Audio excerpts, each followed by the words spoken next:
DMTV Info, votre chaîne d'information en temps réel. La politique, la santé, le sport, les faits de société, la musique, les rumeurs et bien plus encore. Vous découvrirez cela dans notre chaîne DMTV Info.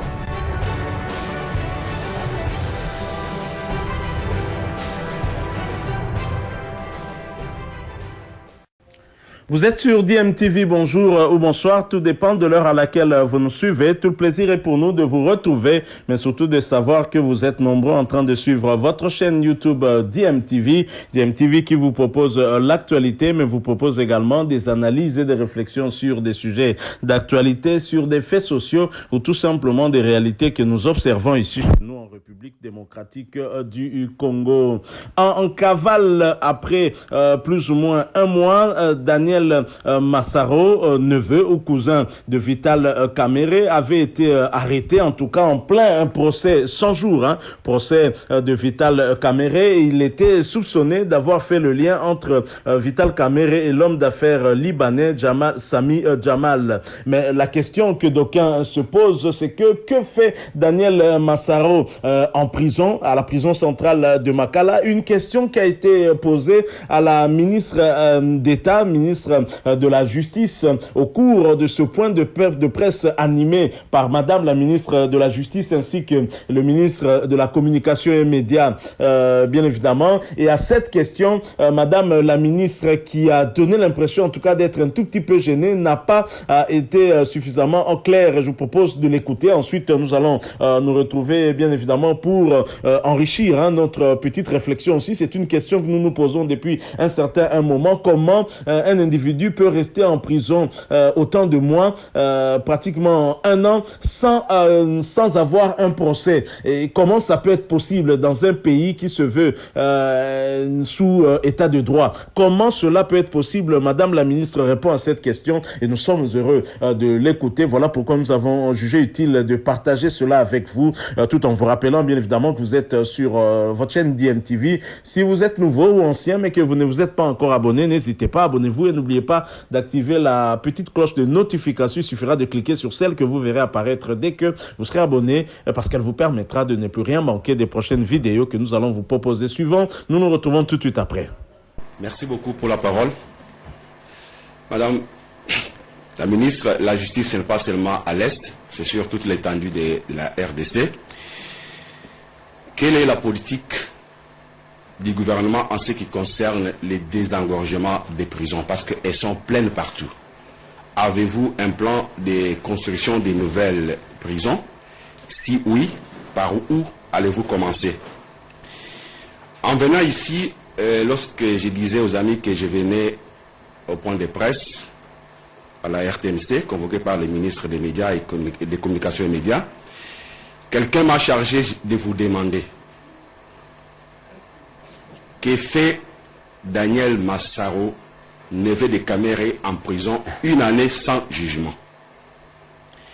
Et au ministre de la Communication et Médias... On peut faire un effort pour rester sur le sujet. C'est des questions d'actualité auxquelles on peut répondre, mais le principe, c'est que nous voulons faire un focus sur l'état de siège. L'idéal serait d'y rester. Mais allez-y, posez votre question. Au ministre de la Communication et Médias, la grève à la RTNC, est-ce que vous avez désamorcé la bombe? Merci. Excellence. Quelle est la politique du gouvernement pour les désengorgements? Je vous assure, la politique carcérale de la RDC est basée sur des infrastructures datant de l'époque coloniale. Et que pendant cette période, la capacité actuelle des différents détenus ou prévenus qui sont dans ces prisons-là est largement dépassée. Au niveau du gouvernement, parmi le programme de mon ministère, nous envisageons la reconstruction des nouvelles prisons. C'est dans le programme du gouvernement, d'ailleurs dans ce budget qui vient d'être travaillé, il y a volet budget d'investissement où nous allons nous impliquer pour la reconstruction des nouvelles prisons. Deuxième chose, il y a des partenaires qui nous accompagnent. Et de là, nous avons certaines prisons qui sont déjà construites. Je crois que vous avez eu à voir la prison de Luzumu. C'est une nouvelle prison modernisée avec les normes internationales, qui va permettre à ce que l'image de la prison puisse changer dans le mental de tous les Congolais.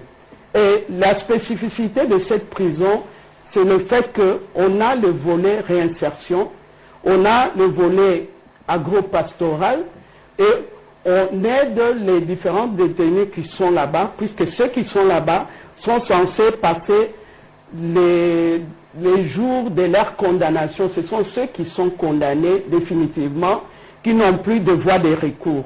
Et ces prisonniers-là, on va leur permettre à ce qu'ils vivent dans des conditions telles qu'ils puissent apporter un plus au pays et encore un plus au niveau de leur institution pénitentiaire.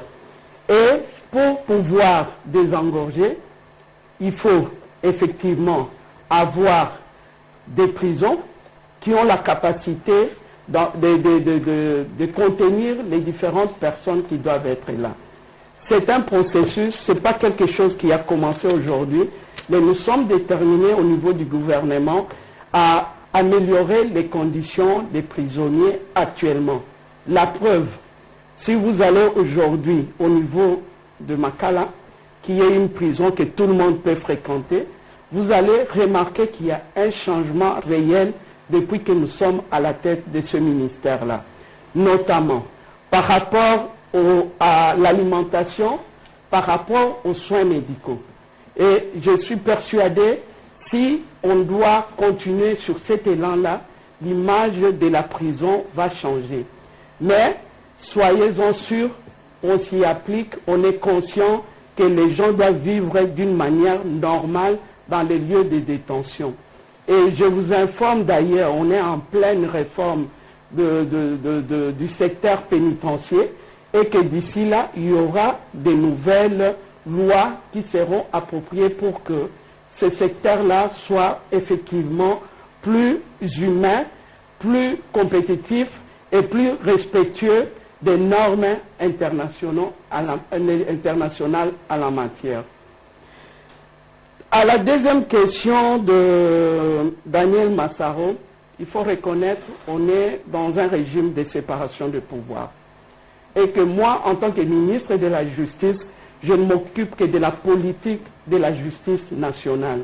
Et que je suppose, du fait qu'il est là-bas, il y a un dossier judiciaire qui l'a amené là-bas, et les procédures, l'administration de la justice peut prendre le temps que ça peut prendre, mais dire qu'on ne l'a jamais jugé, on ne l'a jamais entendu, ça, je vais m'informer auprès de ceux qui sont censés rendre cette administration, cette justice au quotidien.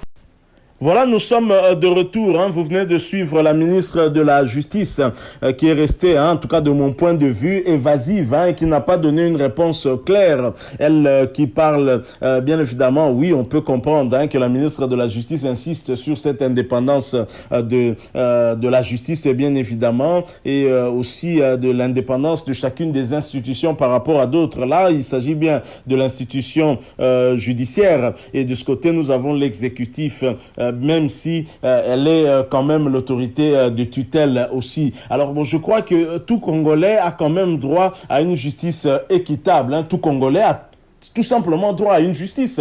Daniel Massaro est en prison pour quelle raison? C'est la question que nous voulons, question à laquelle nous voulons avoir une réponse. Il fait quoi en prison? On sait qu'il avait été arrêté, en tout cas en marge de ce procès 100 jours. Et lorsqu'on l'a arrêté, on lui reprochait certainement sa relation avec Sami Jamal ainsi que Vital Kamerhe. Il aurait été intermédiaire entre les deux personnalités. Il a d'ailleurs été entendu comme témoin, comme renseignant lors de ce procès, mais lui-même, tout en étant à la prison centrale de Makala, que fait-il en prison réellement si il y a des griefs contre lui que la justice lui reprocherait? Il serait bien que cette justice, justement, puisse l'entendre, parce que jusque-là, Daniel Massaro n'a pas bénéficié d'un procès où nous l'avons vu pouvoir se défendre avec son conseil. Daniel Massaro continue à être détenu, il demeure en détention et pour quelles raisons? Et à cette question, la ministre de la Justice est restée,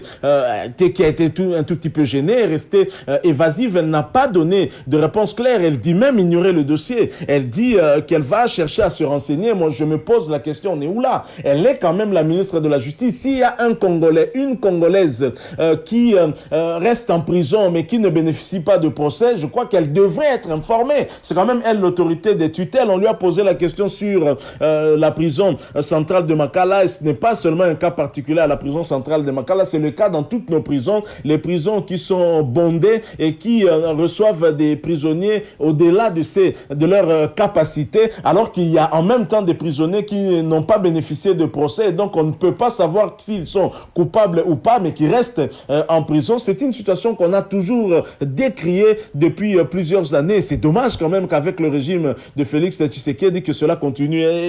J'avais suivi le ministre des Droits humains, Fabrice Puela, qui avait fait la ronde des prisons de la République démocratique du Congo. Il avait abouti à la même conclusion, qu'il fallait désengorger ces prisons. Il fallait donc libérer les personnes qui n'avaient pas bénéficié de procès, ou du moins organiser leur procès afin qu'une décision soit prise par le tribunal, soit de les relâcher ou de les maintenir en détention. Mais jusque-là, vous avez, en même temps, vous vous plaignez que les prisons sont bondées, les prisons sont débordées, mais en même temps, il y a bon nombre de prisonniers, peut-être la majorité, qui n'ont pas eu à avoir un procès équitable. Je crois que c'est quand même une contradiction aussi. Donc voilà sur le cas Daniel Massaro, madame la ministre qui parle de son secteur et qui est ignorante justement de ce qui se passe dans son secteur. Imaginez, là on parle bien de Daniel Massaro parce que c'est le neveu ou cousin de Vital Kamerhe, parce que c'est quelqu'un qui est quand même connu,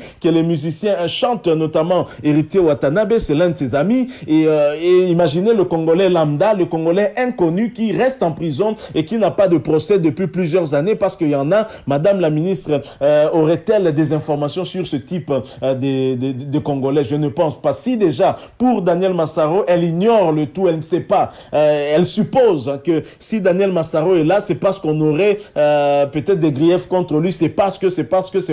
Alors qu'elle devrait être informée pour que les Congolais qui sont détenus injustement soient libérés. C'est aussi ça l'état de droit, à mon sens. Je crois que ce gouvernement des warriors commence quand même à nous décevoir un tout petit peu dans tous les secteurs, et ce n'est pas bon. Je crois que le chef de l'État devrait quand même arriver à faire une évaluation pour juger un peu de l'efficacité de ce gouvernement, parce que lorsqu'un ministre dit ignorer quelque chose qu'il devrait ou qu'elle devrait savoir, ça nous laisse perplexes. Ça fait peur.